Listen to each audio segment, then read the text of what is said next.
Don't know about you.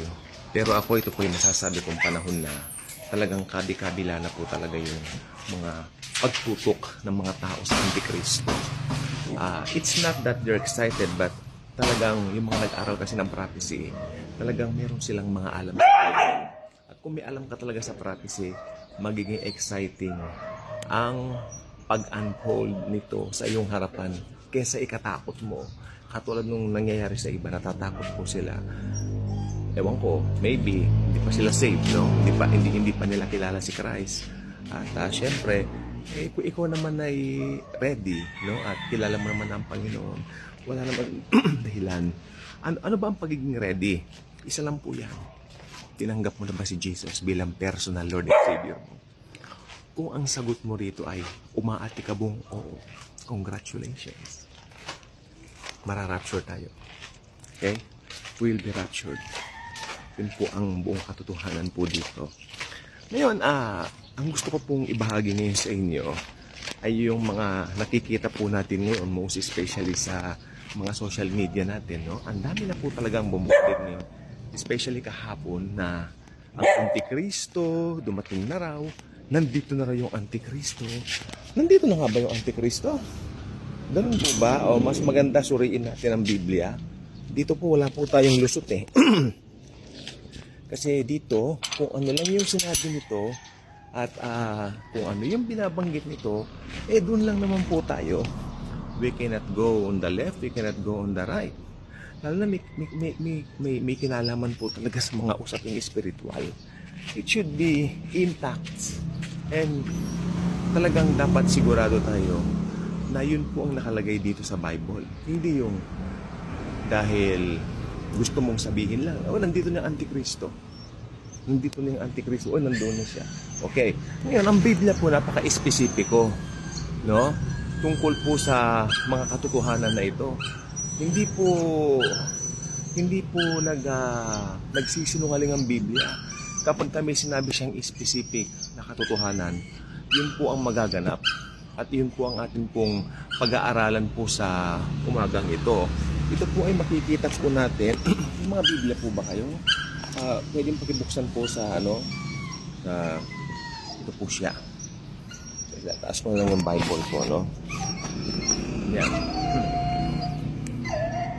Nasa 2 Thessalonians. Basahin ko na lang po yung buong chapter po. Tignan po natin kung hanggang saan ako titigil. Now, brethren, concerning the coming of our Lord Jesus Christ and our gathering together to Him, we ask you not to be soon shaken in mind or troubled, either by spirit or by word, or by letter, as if from us, as though the day of Christ had come. Let no one deceive you by any means, for that day will not come unless the falling away comes first, and the man of sin is revealed, the son of perdition. Ayan po yung Antichrist, nasa verse 3. O sa verse 4, anong gagawin niya?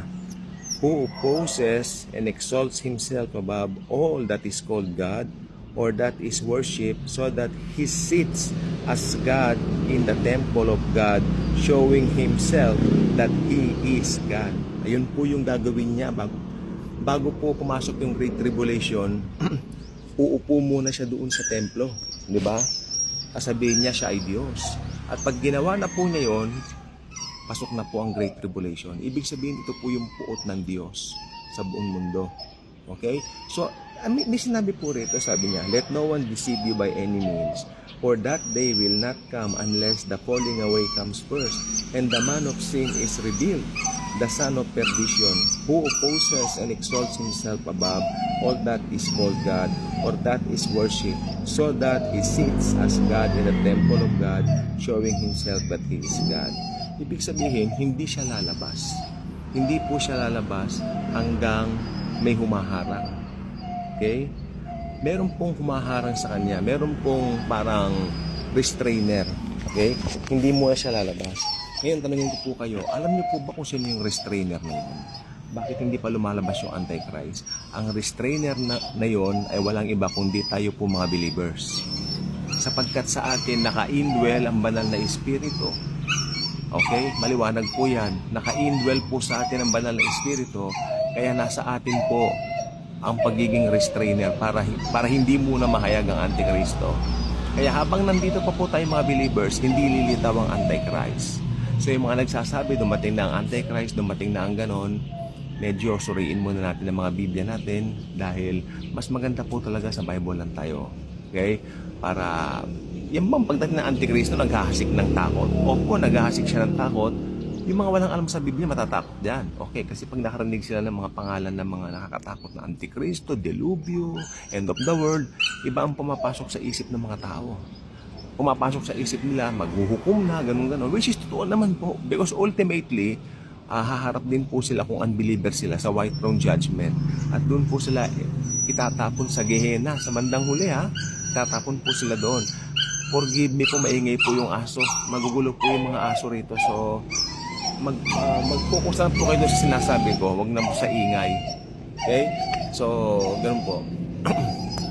Minsan gagawa po ako ng video yung tahimik, no? Kaya lang hahanap ako ng place kasi medyo naiinitan po ako ngayon, mainit pong panahon ng sopa. Kaya mas gusto ko outdoor ako gumagawa ng mga ganito.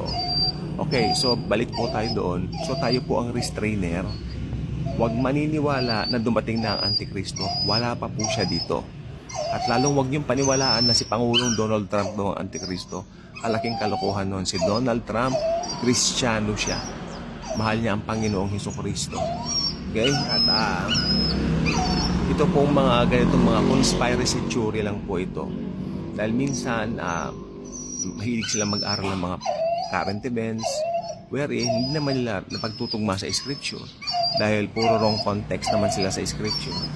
We should be in at proper context para hindi malito at hindi rin maghasik ng lagim. Ang nag-ahasik po talaga ng lagim yung mga maling paniniwala dahil sinasabi niya tulad po nung may COVID, natatandaan po ninyo, yun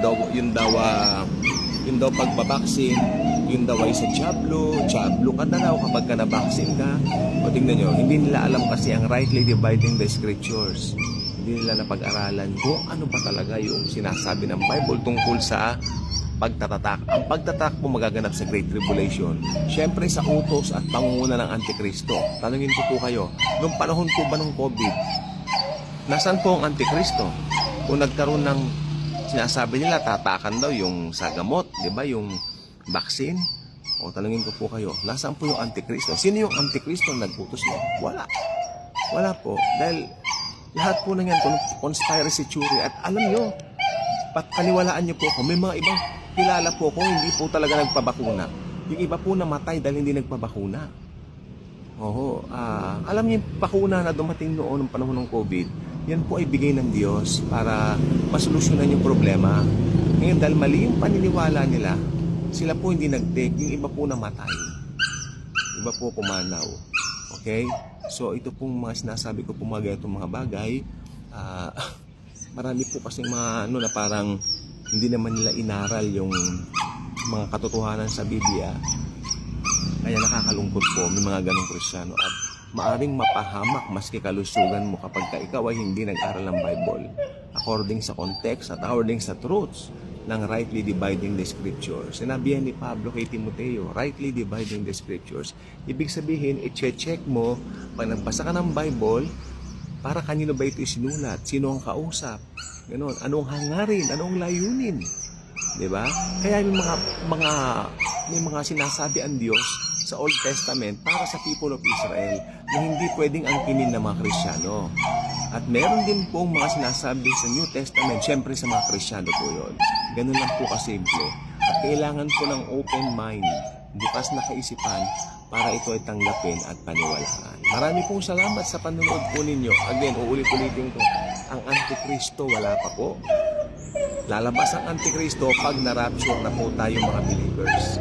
Yan ang nakalagay sa Biblia at yan ang mananatiling katotohanan magpakailanman. Hindi tayo liliko sa kaliwa, hindi tayo liliko sa kanan. Doon lang tayo sa Bible. Okay? Sensya na po at papakita ko yung aso malikot. Ayan, ito siya. Sige po, salamat po. Pakita ko yung aso makulit. Ayan. Yan, nakakahiya ka. Loko ka, ha? Nakakahiya ka. Mag-vlog makulit siya, po. Ayan, makulit. Makulit. Ha? Salbahe ka. Nakakahiya ka.